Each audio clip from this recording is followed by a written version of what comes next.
السلام علیکم ناظرین، امید کرتے ہیں کہ آپ سب لوگ خیریت و عافیت سے ہوں گے۔ ناظرین، ابھی ایک نہایت دل نواز اور روح پرور ویڈیو ہماری نگاہوں کے سامنے سے گزر رہی تھی، جس میں عالم اسلام کے دو درخشاں شخصیات حضرت مولانا خلیل الرحمن سجاد نعمانی صاحب اور حضرت مولانا مفتی محمد تقی عثمانی صاحب مد ظلہ العالی کو مسجد نبوی کی نورانی فضا میں محبت و عقیدت سے ملتے ہوئے دیکھا۔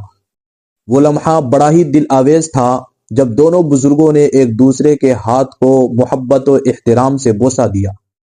یہ منظر دیکھ کر ایسا لگا گویا کہ علم و نور، اخلاص و محبت اور روحانیت و وقار اپنی بلند ترین شکل میں مجسم ہو کر سامنے آ گئے ہو۔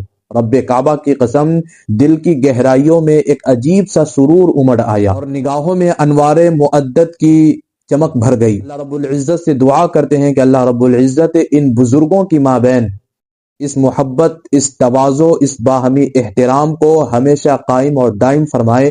ساتھ ہی ویڈیوز اچھی لگے تو لائک شیئر ضرور کریں۔ پیج پر دیکھ رہے ہیں تو پیج کو فالو کرنا نہ بھولیں۔